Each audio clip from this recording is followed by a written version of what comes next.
पानी के बदले मौत। आज से 10 साल पहले मैं अपने मामा के यहाँ जैसलमेर गया। वहाँ जाकर पता चला कि यहाँ तो 2 साल से अकाल पड़ा है और पानी लेने के लिए 5 किलोमीटर जाना पड़ता है। मामा मामी से मिलने के बाद मेरे मामा का लड़का और मैं पानी लेने के लिए चल पड़े। रास्ते में पैदल चलते हुए थक गए थे और एक जगह बैठ गए।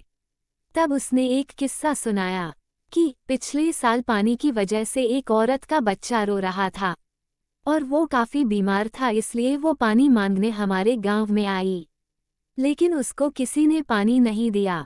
जब वो वापस लौट रही थी तो रास्ते में उसको ठाकुर के घर पर पानी दिखा तो उसने बिना पूछे पानी पीने की कोशिश की। जब उसको ठाकुर ने देखा तो वो गुस्से से आग बबूला हो गया और कुदाली लेकर उस औरत की तरफ दौड़ा। उस औरत ने भागने की कोशिश की लेकिन वो गिर गई। ठाकुर ने बिना अवताव देखे कुदाली से उस औरत की हत्या कर दी। उसके एक दिन बाद उस बच्चे की भी बिना पानी के मौत हो गई। कुछ दिनों बाद खबर आई कि उसी कुदाली से ठाकुर को भी किसी ने मार दिया और धीरे धीरे उसके पूरे परिवार को किसी अनजानी ताकत ने मौत के घाट उतार दिया। ये किस्सा सुनने के बाद हम दोनों पानी लेकर वापस गांव की तरफ लौटने लगे। हल्का हल्का अंधेरा हो चुका था।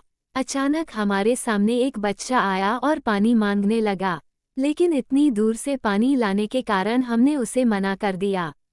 घर पहुंचकर मैंने खाना खाया और पेड़ के नीचे पलंग पर सो गया। अचानक रात को वही बच्चा मेरे सामने आया और पानी मांगने लगा। मैंने ध्यान नहीं दिया और गुस्से से उसे कहा कि चले जाओ, और मेरे सामने वो औरत दिखाई दी। अचानक मैं उठ गया और देखा वहाँ कोई नहीं था। मैंने सोचा कोई सपना आया होगा। फिर रात को 2 बजे के आसपास मैं पेशाब करने के लिए खुले मैदान की तरफ गया और मुझे पानी शब्द सुने दिया। मैंने सोचा मामी होगी। फिर मैं वापस पलंग की तरफ लौटा ही था कि अचानक फिर पानी शब्द सुनाई दिया।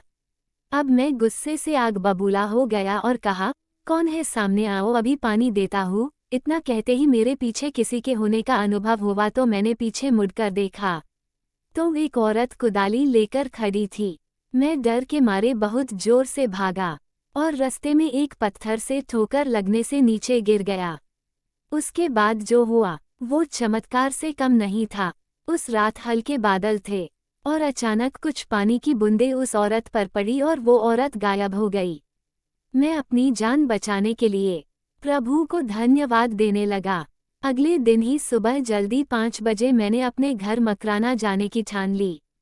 मैं अपने मामा मामी को बिना बताए निकल पड़ा। स्टेशन पर पहुंचा और बैठे हुए मैंने देखा कि बच्चा रो रहा था। मैं घबरा गया, लेकिन वो औरत पास आई और पानी मांगने लगी। मेरे को पानी चाहिए था, लेकिन मैंने अपनी बोतल से उस औरत और बच्चे को पानी पिला दिया। उसके बाद रेल आ गई और मैं अपने घर पहुंच गया। उसके बाद से मैं हमेशा पानी अपने पास रखकर सोता हूँ।